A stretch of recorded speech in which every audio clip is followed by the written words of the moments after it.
Hello beautiful people, রীতিমতো কিন্তু এখন অনলাইনে আমাদের গ্লুটা কোলাজেন পিঙ্ক জুসটা একদম ভাইরাল। যখন এভাবে ভাইরাল হয়ে যায় তখন কিন্তু একটা প্রবলেম হয়। প্রবলেমটা হচ্ছে অনেক চাইনিজ ভার্সন, অনেক ফেক জুস দিয়ে কিন্তু ভরে যায়। তো আজকের ভিডিওতে আমরা জানবো যে আপনি কিভাবে বুঝবেন আপনার হাতে থাকা জুসটি অরিজিনাল নাকি ফেক। ফার্স্ট অফ অল আমরা চলে যাব হচ্ছে এই গ্লুটা জুসের কালারটাতে। একদম ফ্রন্টে চলে আসবেন, দুইটা জুসের মধ্যে কিন্তু আপনি কালারের ডিফারেন্স দেখতে পারবেন। এই জায়গাটা খেয়াল করে দেখবেন, এই জায়গাটা যে অরিজিনাল জুস সেই জুসের কিন্তু পিঙ্ক কালার, বাট ফেক জুসেরটা হচ্ছে পার্পল কালারের হবে এবং লেখাগুলো কিন্তু মোটেও ক্লিয়ার থাকবে না, ফন্টগুলো আনক্লিয়ার থাকবে। সো যেখান থেকে পারচেস করেন না কেন, ফার্স্টে প্যাকেটের এই ডিফারেন্সটা নিজে খেয়াল করে নেবেন।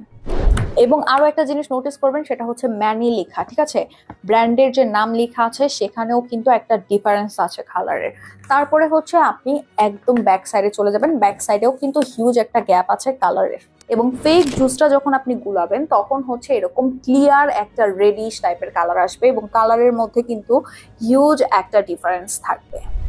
100% অথেন্টিক গ্লুটা জুসটা পারচেস করতে অবশ্যই আমাদের মেসেজ করে দিবেন, অথবা আপনারা চাইলে কিন্তু আমাদের অফিসিয়াল ওয়েবসাইটের থ্রুতেও অর্ডারটা কনফার্ম করে ফেলতে পারেন।